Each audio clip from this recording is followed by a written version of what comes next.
Les fans de cinéma indien sont au paradis puisque un autre film indien est à nouveau disponible au cinéma. Alors ce n'est pas un Bollywood, c'est un Collywood. On regarde ça tout de suite et c'est parti, Jimmy, qu'est-ce que ça vaut?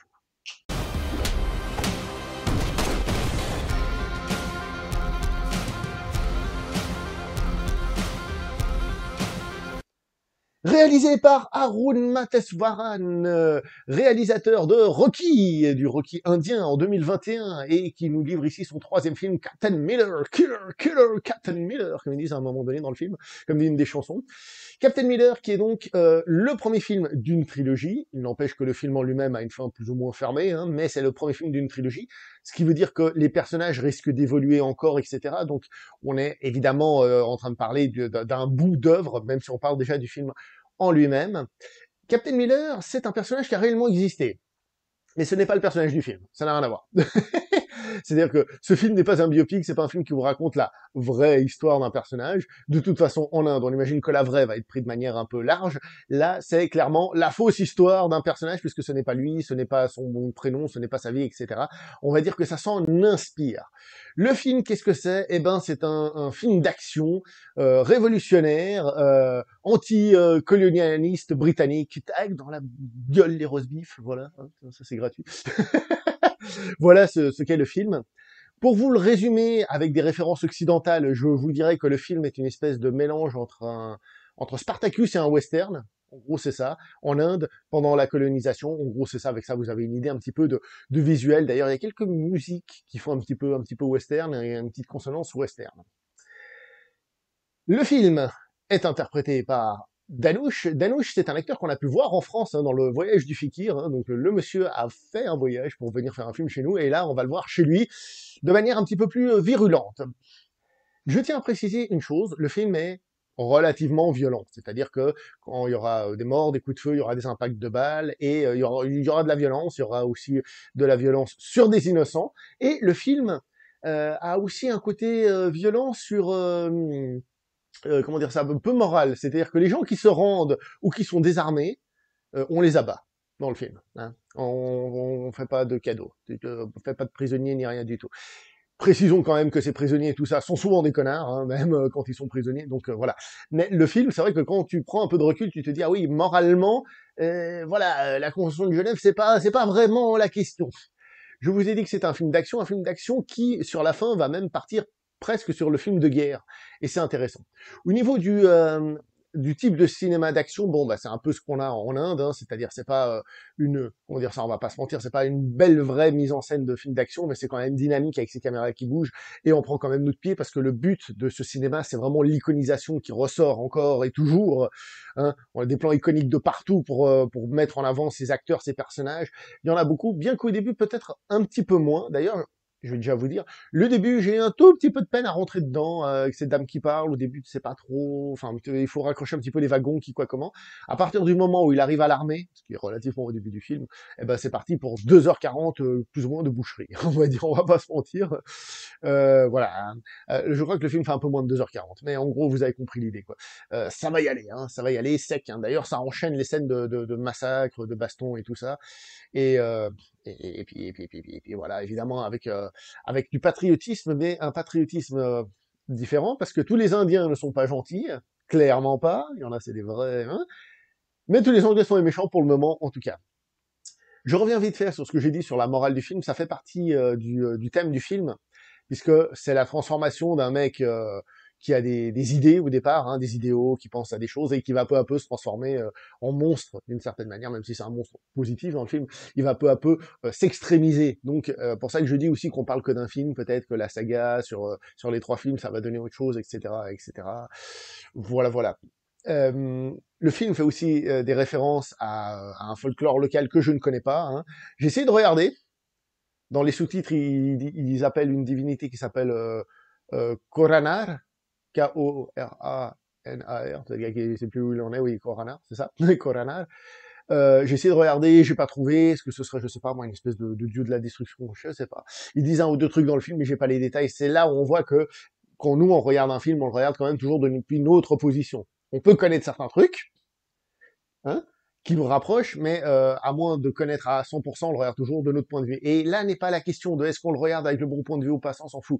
La question de tous les films, hein, je parle pas de cinéma indien, je parle de tous les films du monde, l'important c'est que le film nous plaise à nous. Et après peut-être quelqu'un qui connaît vient et t'explique des trucs en plus, et tu dis ah ok, donc j'ai ma vision plus une autre vision qui peut s'ajouter. Ça c'est quoi qu'il en soit, dans le film, c'est pas forcément ultra développé, hein, je vous laisserai voir dans le film, mais c'est sans doute lié parce que c'est quand même, on sent que c'est quand même bien en fond. Il y a quand même aussi deux trois autres trucs comme les champs mortuaires et tout ça. Les sous-titres te disent ah ben on va donner ça, c'est un champ mortuaire, histoire que tu saches, que tu comprennes un petit peu. Si on compare ce film à ce qu'on a eu dernièrement du côté de Bollywood, hein, c'est-à-dire Pathan ou encore Javan, donc, je sais pas si je vous ai dit que c'était un film tamoul, hein, donc Hollywood, hein, tamoul, tourné en tamoul. Euh, on est dans un film, bon, déjà un film d'époque, hein, mais un film qui sent plus la poussière. Tout est marron, enfin les personnages sont souvent torse nu, ils sont, comment dire ça, il y a un côté plus du terroir, j'ai envie de dire, qui sent la terre, vraiment le sol, la transpiration aussi. Les personnages ils ont des barbes, des grandes barbes comme ça. Euh, c'est pour ça que je dis qu'il y a aussi presque un côté western, il n'y a pas que pour ça, mais à ce niveau-là, on pourrait y voir, par rapport, par exemple, à Patane et tout ça, un côté un peu plus western italien. Ouais, bah, ouais. Les gens vont commencer à comparer, ils vont se dire, tu dis n'importe quoi, et ils auront raison. Mais c'est pour donner une espèce de direction globale, d'accord? Parce que, justement, le film est plus violent, pas moral, etc. Donc, on a cet aspect-là, même au niveau des musiques, on n'a pas des chansons que j'ai trouvées, il n'y a pas des thèmes qui sont forts, qui restent. Alors, comme j'ai dit, il y en a, c'est, semble-t-il, des musiques mortuaires. Il y a beaucoup de percussions, qui parfois se marient avec les coups de feu, c'est fait exprès, comme si les coups de feu étaient des percussions, et on a ça très rapidement. Et du coup, je vais arriver sur la musique en elle-même, qui est très, elle aussi, un peu rude, comme ça, un peu rentre-dedans, comme la violence, comme un peu la patte graphique du film, un peu rentre-dedans, comme ça, mais qui, du coup, ne reste pas en tête, à mes yeux. Hein. En tout cas, pour moi, ce n'est pas, je me suis pas dit, ah tiens, il y a une chanson. Les films indiens, je suis sorti, je chantonnais, enfin, il y a des films indiens, il y en a plus de, largement, où je suis sorti en chantonnant la musique. Là ici, c'est pas le cas. C'est plus une musique qui vient souligner le côté justement épique, iconique, violent qu'a la haine. Et c'est un film, comme j'ai dit, qui passe de l'ange à la violence. C'est un film euh, défouloir, défouloir. Les Anglais, ils en prennent plein la gueule. Bon, faut dire c'est hein, dans le film en tout cas. Et puis je pense dans la réalité, c'était pas des anges non plus. On va pas se mentir. Hein. Bon, ne nous mentons pas.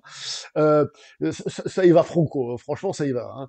Et puis voilà, l'histoire en elle-même, elle a plusieurs niveaux, mais je trouve que c'est ça, c'est un des défauts du film qui fait que j'ai peut-être un petit peu moins accroché.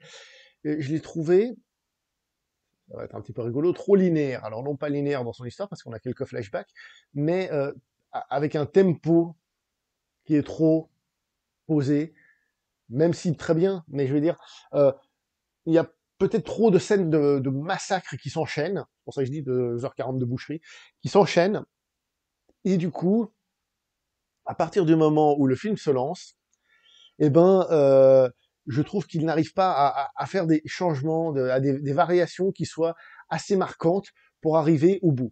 Alors, ça c'est la sensation que j'en ai. Peut-être que si on analyse le film, on se dit ah oui, mais il y a peut-être pas autant de massacres que ça. Mais en tout cas, on a cette sensation un peu de situation et de manque de panache pour relancer les trucs, et savoir quand s'arrêter, quand redémarrer, etc., etc. J'ai trouvé euh, que voilà, c'est pour ça que le film me laisse moins d'impact. C'est-à-dire, je l'ai vu, j'ai fait, ok, c'est très bien, hein, ça y a pas à chier, mais je suis pas sorti de là en me disant, waouh, quel film, waouh, ils ont fait cette scène, mais ils sont malades. Là, j'ai fait, ouais, ok, c'est cool, ça enchaîne, tac, tac, tac, gentiment, sans brusquer, au niveau du tempo du film, on va dire.